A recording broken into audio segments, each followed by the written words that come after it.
Halo semuanya, kali ini kita akan mencoba ya secara langsung bagaimana kita mempraktekkan bahasa pemrograman Kotlin. Nah, sebelum kita masuk, kalian bisa buka dulu di kotlinlang.org. Nah, di kotlinlang.org ini kita bisa lihat bahwa di sini sudah ada dokumentasinya yang lengkap ya.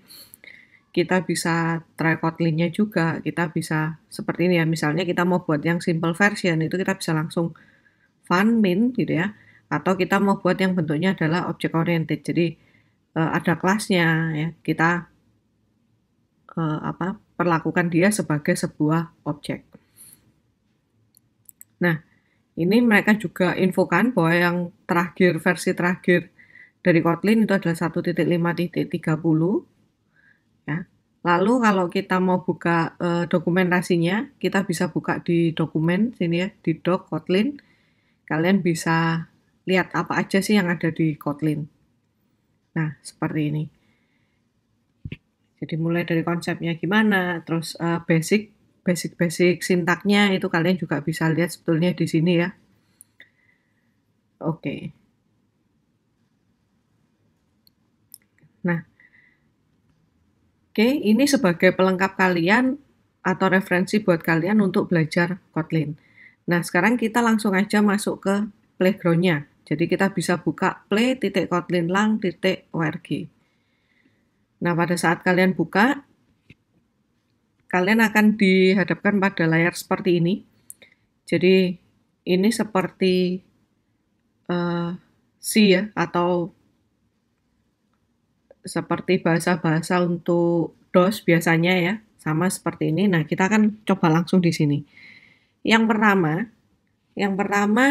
kita bisa pilih ya, kita bisa pilih di sini kita menggunakan versi Kotlin yang berapa. Jadi kita bisa lakukan setting, lalu kita lihat di sini. Kita mau gunakan 1.2, 1.3, 1.5 dan lain sebagainya bisa. Di sini saya gunakan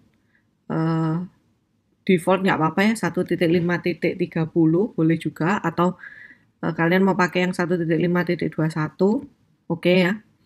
Nah, kalau sudah bisa di close, jadi di sini kalian bisa pilih juga. Nanti Kotlin itu mau untuk apa gitu ya, JVM, JS, JSIR, Canvas, atau lain sebagainya. Nah, program argumennya itu juga ya, itu nggak perlu diisi untuk saat ini, kita langsung tutup aja. Nah, untuk running, kita gunakan tombol yang di sebelah kanan ini. Ini ada tombol run, kita bisa lakukan run. Nah, hasilnya nanti ada di bagian bawah, seperti ini. Ya, ini hello world. Nah, yang pertama, biasanya kalau kita membuat sebuah program, kita butuh yang namanya komen. Butuh yang namanya komen. Komen di Kotlin itu bisa kita gunakan dengan tanda seperti ini. Ya, / 2 kali. Berarti ini dia di komen. Jadi kalau saya jalankan ya dia nggak akan keluar apa-apa karena nggak ada baris perintah apapun di sini. Ya. Kalau komen kita itu panjang, lebih dari satu baris, kita bisa seperti contohnya. Kita bisa gunakan / bintang, lalu diakhiri dengan bintang /. Ya, itu Kotlin. Nah, lalu yang paling sederhana lagi, kita biasanya gunakan atau kita membuat sebuah variabel. Variabel di dalam Kotlin itu dibagi menjadi 2. Variabel yang mutable atau variabel yang immutable. Variabel yang bisa dirubah atau variabel yang tidak bisa dirubah. Nah, variabel yang bisa dirubah itu kita gunakan var. Jadi var misalnya nama, saya kasih nama Budi ya. Lalu misalnya saya kasih lagi val, jadi saya buat satu lagi ya namanya val. Lalu saya kasih nama 2 sama dengan Billy misalnya seperti itu ya. Nah, kita kan coba perhatikan di sini. Misalnya kita melakukan perubahan di nama ya. Namanya kurang nih, saya kasih Budi Setia misalnya gitu ya. Nah, lalu nama 2 kita akan kasih Billy Raharjo misalnya seperti itu. Lalu kita akan print ya. Print nama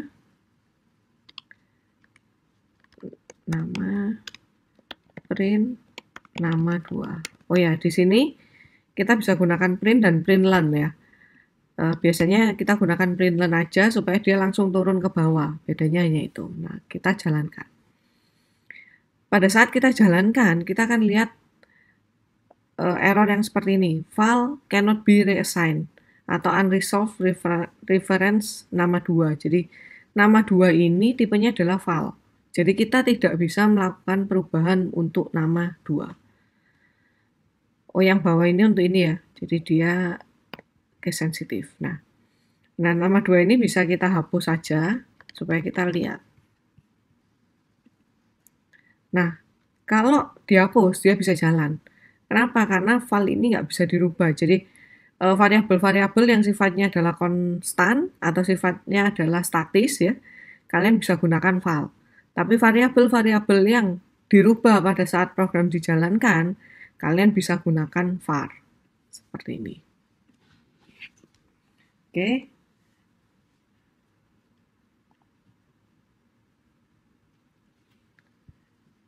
Semoga jelas ya. Nah, kita lanjutkan lagi. Misalnya saya punya var a string. Lalu biasanya kan kita isi ya. Kita isi Kotlin misalnya seperti itu. Jadi kalau di Kotlin itu kita bisa dua. Kita bisa buat variabel langsung kita isi. Dia akan menentukan sendiri tipenya apa. Ya, lalu atau kita bisa pastikan nih var a ini pasti tipenya adalah string. Yang isinya adalah Kotlin. Ini bisa seperti ini. Nah, lalu misalnya dalam perjalanan kita membuat sebuah program, kita ingin variabel ini isinya adalah 0. Misalnya gitu ya. Nah, ini kalau kita jalankan, dia akan error. Gitu. Karena apa? Karena ini, null cannot be a value of a non-null type string. Jadi, di Kotlin sendiri itu sudah mengatakan bahwa dia membantu pengecekan untuk non-null. Gitu ya. Nah, supaya kalau misalnya kondisi ini benar-benar dibutuhkan, kita bisa tambahkan gitu ya. Kita bisa tambahkan sesuatu supaya kondisi ini bisa kita fasilitasi. Nah, caranya gimana? Kita tambahkan tanda tanya di sini. Nah, pada saat dia ada tanda tanya, berarti dia menyatakan bahwa variabel A itu bisa diisi oleh 0. Seperti itu.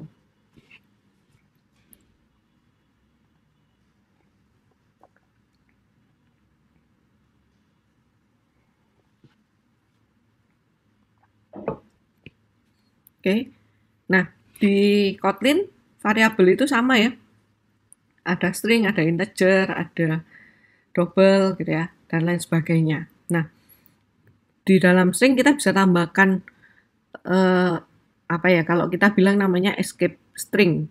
Nah, kita bisa tambahkan simbol-simbol khusus untuk string itu. Misalnya apa?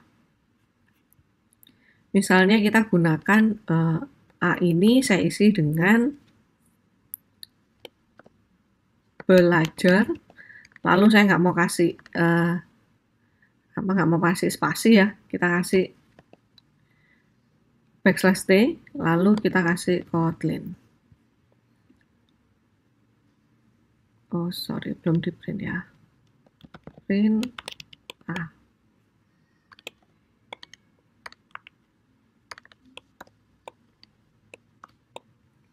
Nah, kurung titik koma di belakang ya, sifatnya adalah opsional. Kalian boleh pakai, boleh tidak.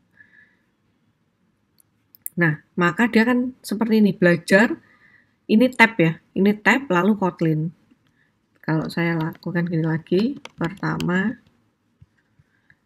nah kan kelihatan bahwa itu bukan spasi.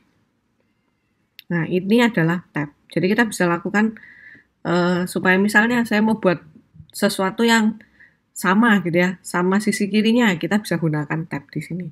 Atau misalnya kalian mau tambahkan misalnya petik 1 gitu. Petik 1 kan enggak, dia string spesial gitu ya, string spesial. Nah, kita bisa lakukan seperti ini. Berarti kita akan menambahkan, ini saya kasih spasi dulu ya.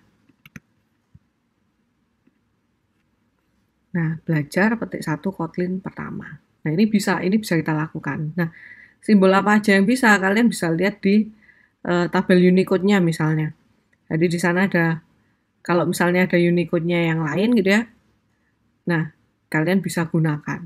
Tinggal ditambahkan backslash saja. Seperti itu.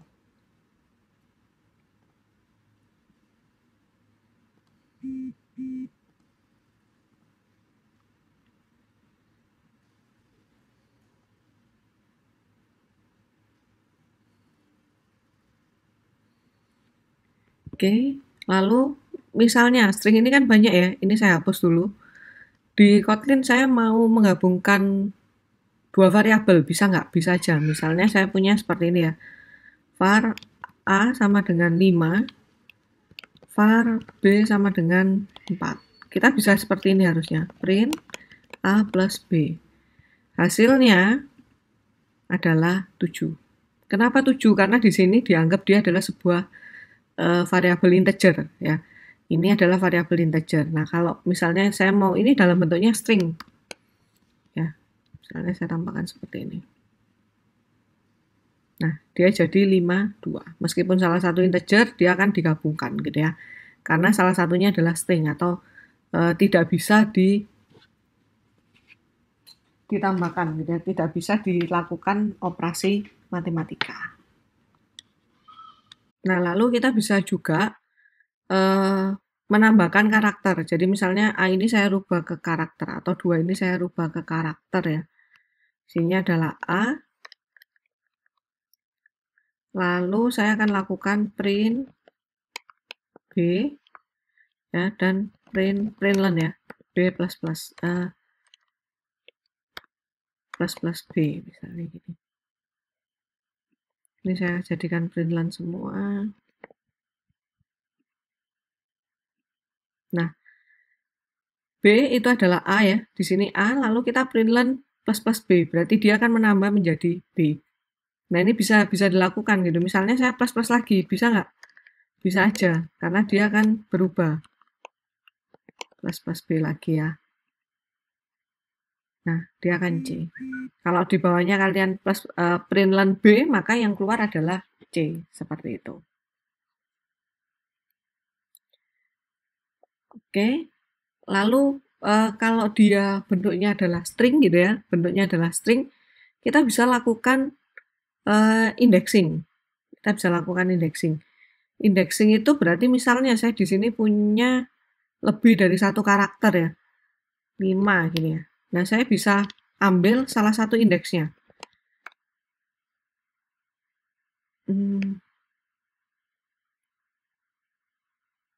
A, indeks ke 3 misalnya gitu ya. Saya kasih depannya ya. Indeks isi indeks ke 3 ya.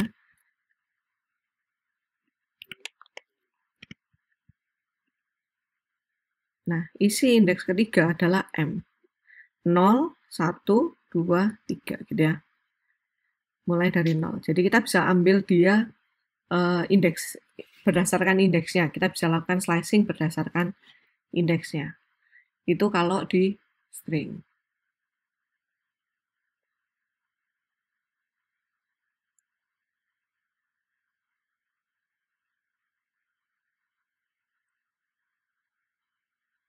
Oke. Nah, banyak yang bisa kita lakukan ya di Kotlin ini. Kita bisa bermain-main dengan variabelnya. Ini tadi kan contoh bagaimana kita menggunakan Kotlin ya. Bagaimana kita menggabungkan variabel. Ya, kita bisa lakukan di Kotlin. Lalu yang selanjutnya kita bisa juga gitu ya, di dalam Kotlin itu kita bisa buat function gitu ya. Kita bisa buat kelas gitu ya. Kita bisa buat banyak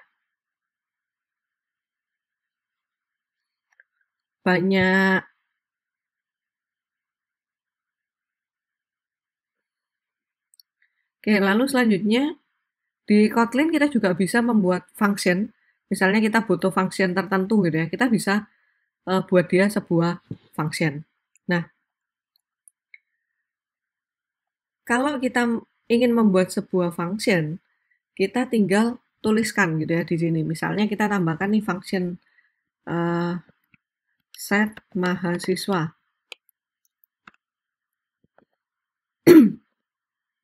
Set mahasiswa, parameternya adalah NRP dan nama misalnya.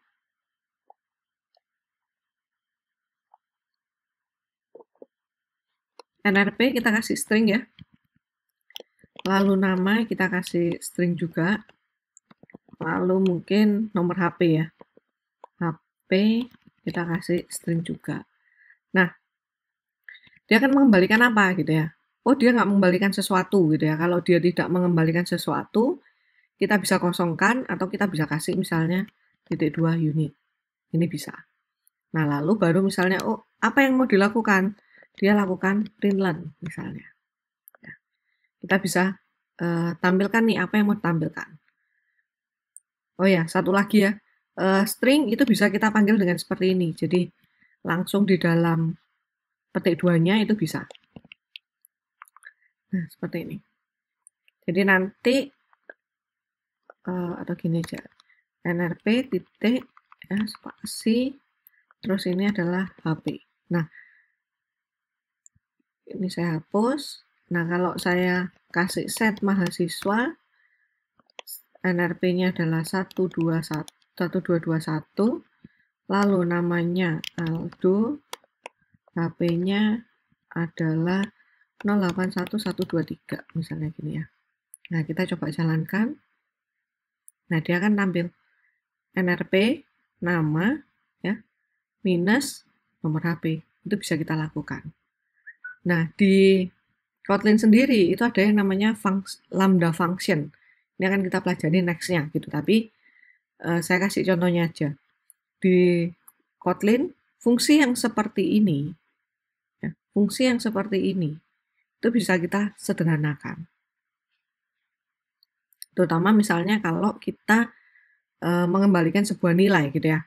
Mengembalikan sebuah nilai. Contohnya aja, misalnya saya bikin lagi set mahasiswa NRP string, nama itu juga string, HP itu juga string, ya. Lalu saya akan mengembalikan dia ke dalam bentuk string supaya nanti saya bisa lakukan println. Nah, stringnya dalam bentuk apa? Seperti tadi ya, NRP titik nama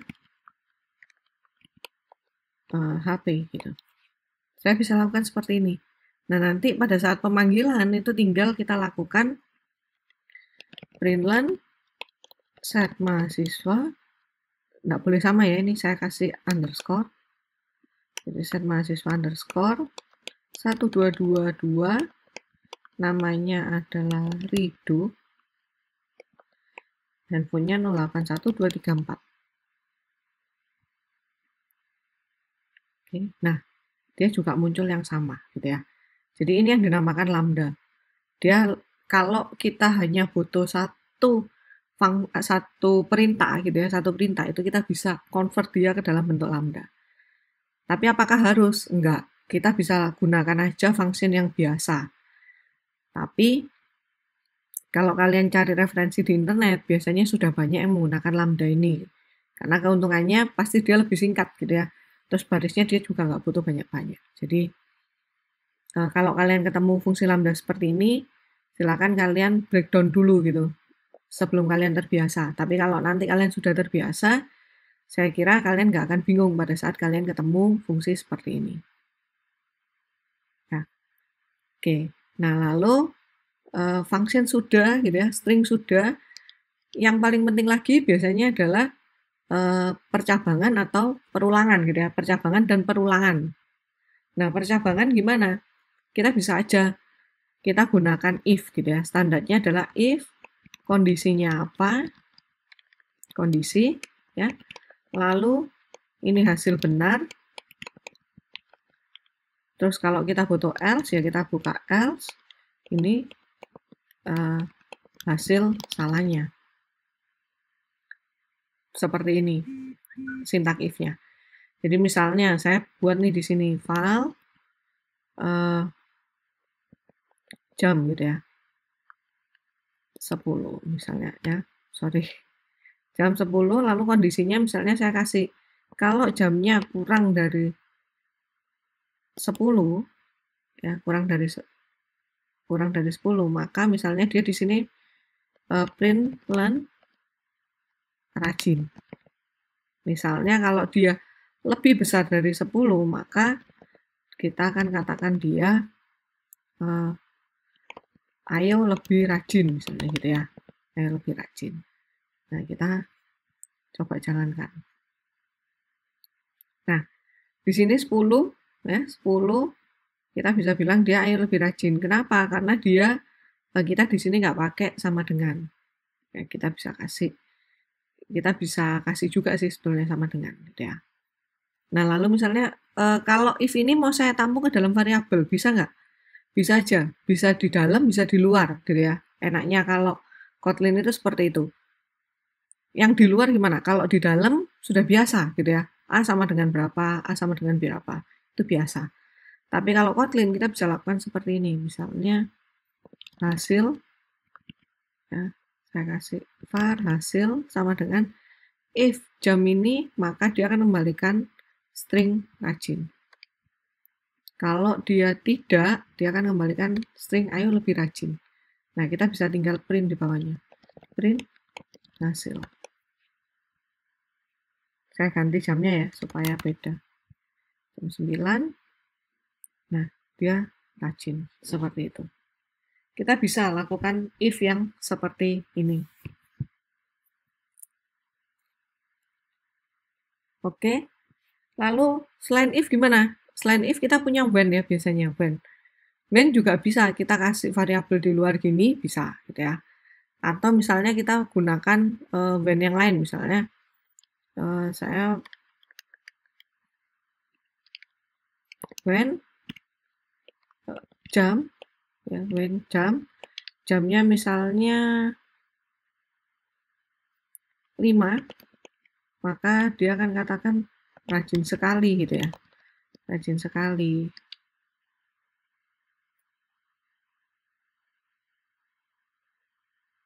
Atau misalnya 9, kita kasih rajin. Kita bisa seperti ini kan ya.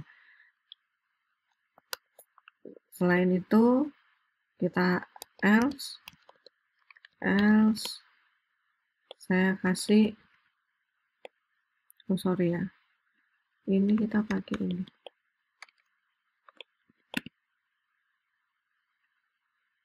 else kita kasih ayo dong rajin gitu ya, ayo dong rajin. Nah, kita bisa seperti ini.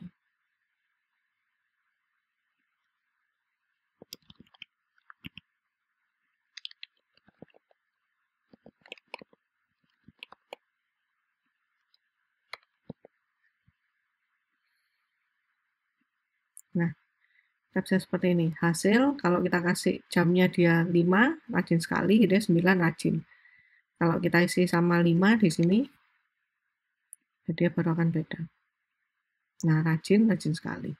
Nah, kalau when kita bisa fleksibel lagi gitu ya. Kita bisa misalnya in 1 sampai 5 dia rajin sekali ya. In 6 sampai 10 dia rajin. Misalnya saya kasih 4. Nah, dia bisa langsung memilah gitu ya. 4 itu ada di range mana? Jadi ini kita katakan sebagai range. Hanya seperti itu.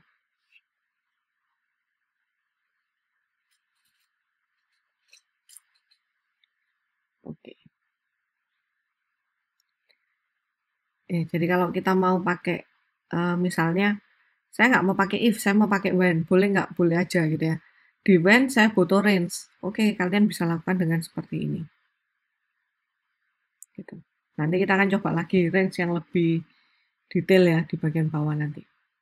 Nah, oke. When juga gitu ya, kita bisa lakukan misalnya seperti ini. Kita mau tahu nih, file var khusus sama dengan 11. Lalu kita bilang nih when var khusus is long, ya, maka dia akan print long number, misalnya gitu ya. Kalau dia string, maka dia akan bilang string var gitu. Atau misalnya kalau tidak, maka bilang aja dia others type, misalnya gitu ya. String type, ini juga long type aja. Nah, seperti ini. Nah, kita bisa coba.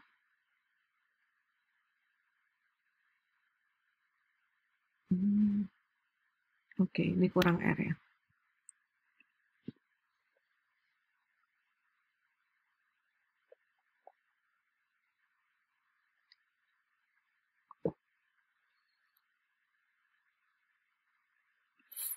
Oke.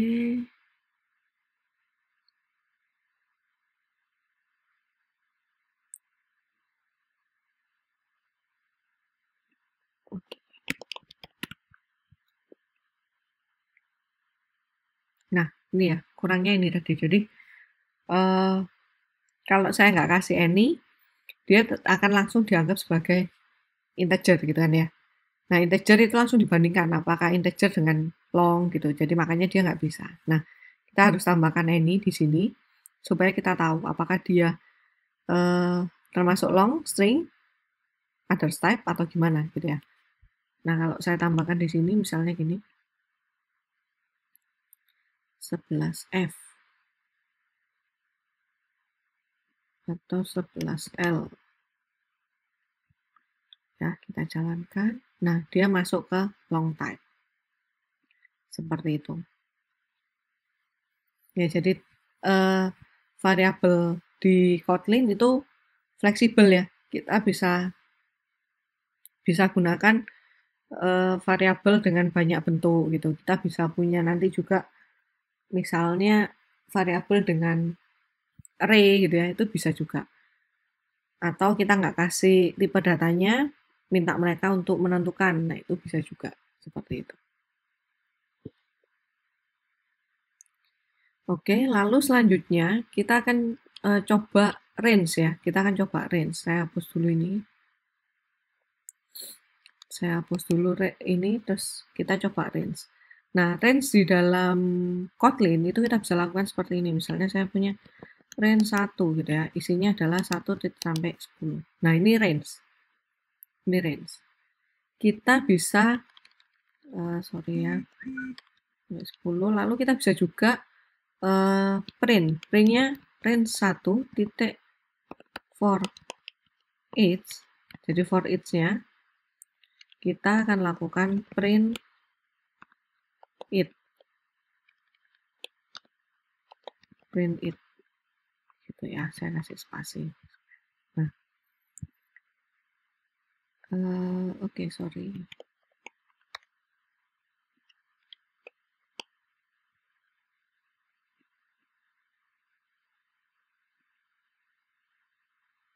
Nah, dia kan print seperti ini gitu ya. Jadi for each itu bisanya kalau saya punya range seperti ini gitu ya. Kalau saya punya range maka itu bisa dijalankan for each. Nah, pada waktu saya for each saya bisa gunakan it. It itu apa yang diulang gitu ya. Apa yang diulang di situ nilainya itu yang kita ambil. Jadi kalau di sini ya nilai ini gitu ya, nilai 1 sampai dengan 10. Nah, kita bisa juga coba dengan step 2.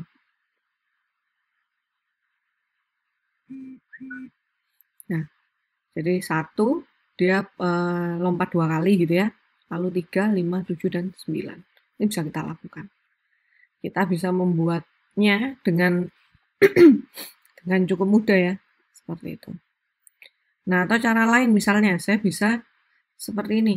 1 titik range to 10. Ini sama. Ya, ini sama. Jadi sama aja 1 range to 10, ya dia akan tampilkan ini.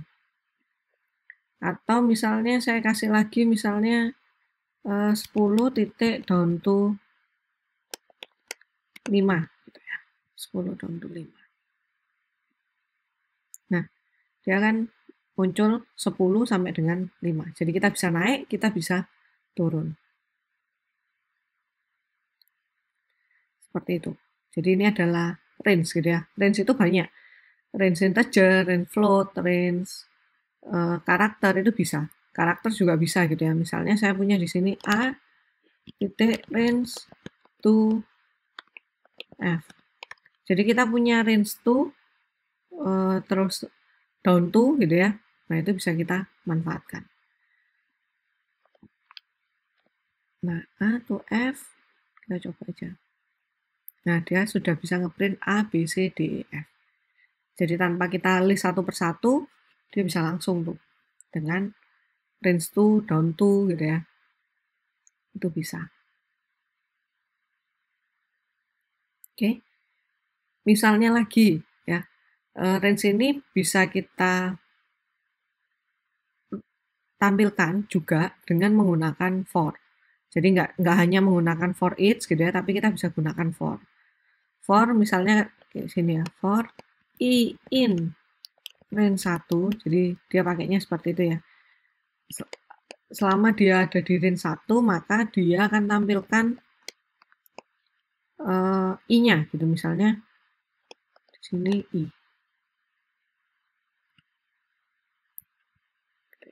Nah, dia juga akan tampilkan A, B, C, D, E, F. Kalau misalnya, oh saya mau ada indeksnya nih, saya mau pakai indeks, oke bisa aja. For biasanya kan kalau dia string atau kalau dia array atau range pasti ada indeksnya. Kita bisa kasih di sini i, indeks, i ya, indeks dulu, indeks, i, in range 1, titik, jangan lupa, with index. Jadi saya bilang bahwa range ini punya indeks gitu ya. Nah, saya akan lakukan print di sini. Ini saya print len aja. Jadi di sini saya kasih indeks titik bintang i, bintang apa? Dolar i gitu ya. Jadi nanti di sini ada indeksnya, lalu titik, lalu isinya apa? Nah, dia akan tampilkan seperti ini.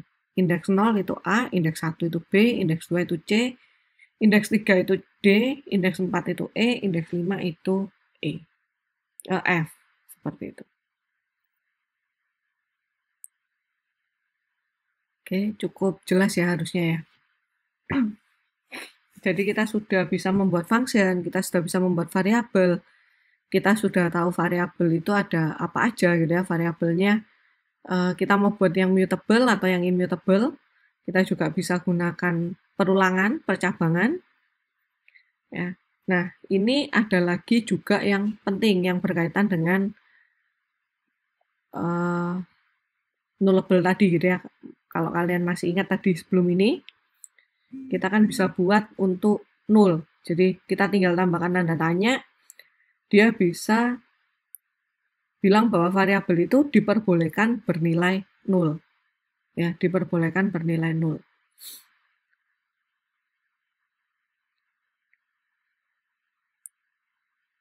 Nah, kita bisa lakukan dia dimanapun gitu ya. Kita bisa lakukan dia dimanapun. Jadi kalau misalnya tadi itu kita pakai di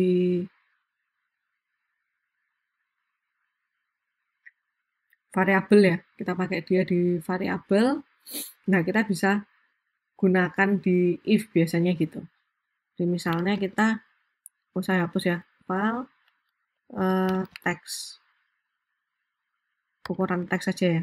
Misalnya saya punya di sini teks 1 sama dengan teks 1 itu sama dengan string ya.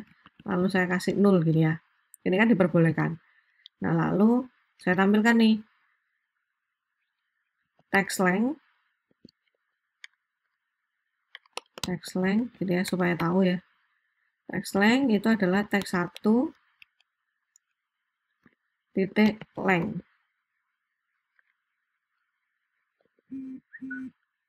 titik length. Nah, ini akan jadi error. Kenapa? Karena di sini dia 0. Di sini 0 kalau kita coba jalankan ya. Nah, dia kan 0. Gitu. 0 ya, kalau dia 0, dia kan akan error gitu ya di sininya. Nah, jadi di sini saya kasih misalnya teks 1 itu tadi kan tipenya ada tanda tanyanya ya. Saya harus kasih di sini teks 1 tanda tanya titik length. Kalau dia 0 maka dia akan bernilai berapa. Jadi misalnya saya kasih 7 gini. Nah, ini bisa. Bentar ya. Oh, oke, ini kurang 2.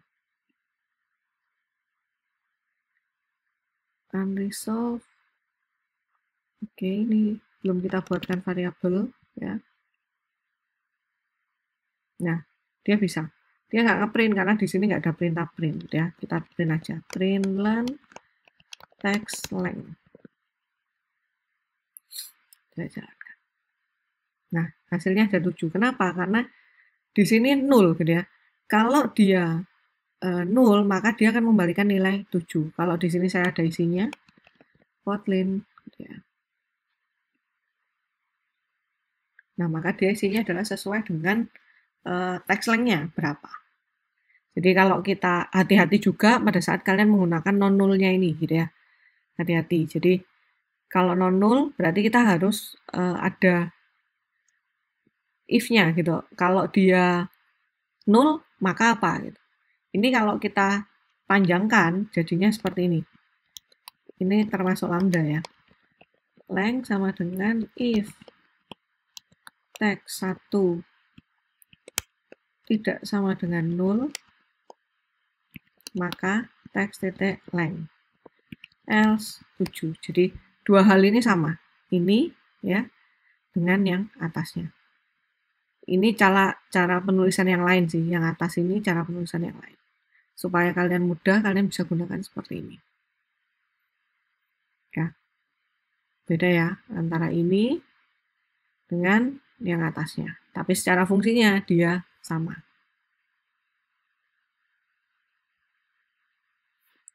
Oke.